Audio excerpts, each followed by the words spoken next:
It definitely impacts you for the long run. Like I said, I've met some really good people, but I've also been in some really crappy situations. It was one of those things where you're relying on a system that tells you that they're supposed to take care of you, and then they don't. If you can imagine that type of suffering, carrying that with you, that yeah, it can lead to self-destructive behavior. Youth are beginning to have a voice in the system, and they're working to change some of the laws. And now, seeing as that I have my own daughter, I'm hoping she is never in that system.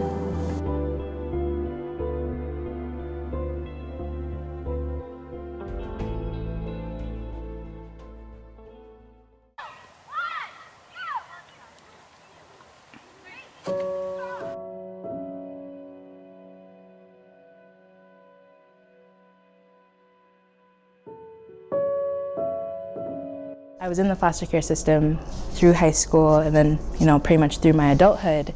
And through that, I was separated from my siblings. I moved around a little bit. In terms of like housing, I lived with friends. I lived with family. It was dramatic. It was dramatic. I was in 6 different homes. I'll say that just remembering the whole situation, like, I didn't know where I was going. They picked me up from work. I didn't know who was coming to get me. Imagine as a child, being removed from your family, from your school, from your neighborhood, from your extended family, and placed in foster care. That's very difficult situation. All of these random people that I don't know are telling me, this is what's gonna happen to your life. This is what your life is gonna be. Nah.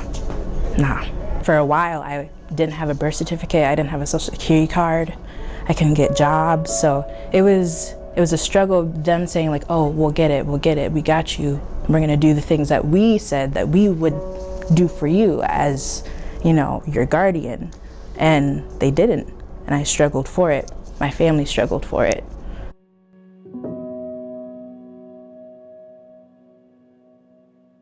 I would say the hardest part is when kids want to go home and they're not able to, or when kids want to be with their siblings and we're not able to keep them together. I was in a home that was really, really negative. Like, I was being screamed at all the time. She kicked out my brother, but she wouldn't let me say goodbye. I personally feel like our relationships aren't as deep or as close-knit as they would have been, just because we spent a significant amount of our lives not living with each other anymore, not being able to be in contact with each other anymore.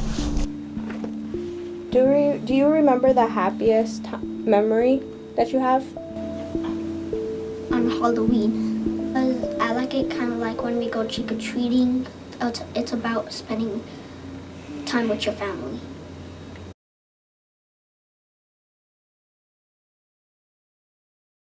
Sometimes, or maybe the foster family needs a break, and so sometimes a break is going on a family vacation and leaving the foster child behind, and then they have to be put into respite. And believe it or not, sometimes they get put into juvie and juvenile detention centers. So instead of reaching out and finding these kids safe places to live, they do put them in juvie. And those kids are mistreated. I mean, I know a girl who was in juvie for a very long time just because she was homeless, and she was treated really unfairly because the security and the people there aren't understanding, like, I'm not here because I committed a crime or did anything wrong. I'm here because I need a bed and a blanket and a warm place to stay. So they're treated like criminals when in actuality they just need a place to be because they don't belong in, because that family decided they didn't belong with them when they went on vacation. Now they're stigmatized as delinquents. Now they're exposed to delinquent peers. If you're a child that knows juvie, because why have you been in juvie in the past? Well, you've been there for respite. You learn the culture you're in. Children who are maltreated, again, disproportionately become involved in the juvenile justice system. Once you're in the juvenile justice system, you can quickly get more deeply entrenched in it.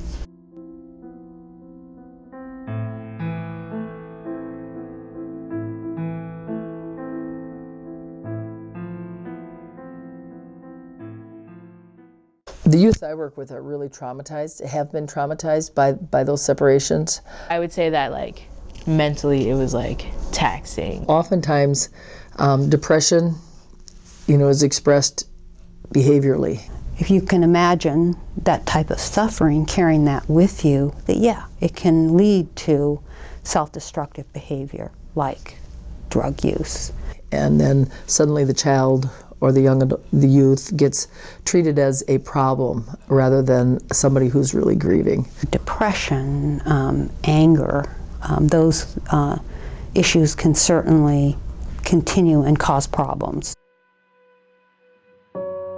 Foster homes that are not skilled enough to manage kids' behaviors. There are certain foster homes that can't manage that, and then they might have to be in a facility. It came out that the mandated hours for a foster parent to be trained is 12 hours. Light bulbs went off, like, oh, that explains it.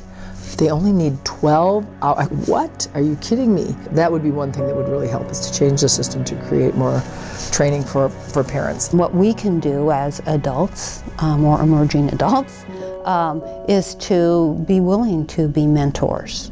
You should have that one person that is assigned to you that's like, hey, I got all your needs. I'm the person that's representing you in court and making sure that you know what decisions are being made that affect your life. All of the foster care workers have huge caseloads, so it's hard for them to keep up. Right now I have 29 cases. There are social workers who have like 10 kids on their case. They're not going to be able to give every child who's really going through it all of the attention that they need. I mean, I've been thinking about my case, like, I wanted hours put in on mine, like, come on now, you got a job to do. But they had 10 other kids who also needed those 6 hours. They don't really care about your emotional or mental health. They care about closing cases as fast as they can. Another challenge is just to have enough families. And so there needs to maybe be more education and more outreach to families. There are thousands of kids just in Minneapolis. I mean, just in Hennepin County, thousands of kids who don't have a home, who don't have foster families who are willing to take care of them. And that's the only reason why I was even able to graduate high school, do all the things I'm doing now. So the extended care foster system is meant to help youth over the age of 18 who have been in the system gain skills, gain independence. They do have to be working or going to school, and they get a financial benefit from it on top of the regular foster care benefits like medical, and there could be help for college. But I think the biggest benefit is having still an adult there to help guide a kid who may not know how to navigate independence yet. The extended foster care does a little bit to help with creating a base of a resource. Youth, it's about $1,000 a month that a youth can access from the age of 18 to their 21st birthday. It's a way to help create a little bit of financial security to make that transition. Because of that program, I was able to get my first apartment, my first car, and it was just a really nice way of like knowing that my rent was secure and I could focus on college at the same time. The youth that have been through the system or are currently in the system, they know what's working and what isn't. So to have that voice and have that voice, affect the changes. So I think that these young people were really stressing the importance of listening and believing and responding. The only way that I could even get through the system was having people that really cared about me sit down and ask me how I was feeling, what I needed. Youth are beginning to have a voice in the system, and they're working to change some of the laws. The youth in the Youth Leadership Council right now are working on something called the Foster Child Bill of Rights, but it's to try to put into law, to have a bill and put into law that youth that are in foster care have the same rights as any other youth. So they should have access to driver's ed, help getting their permits.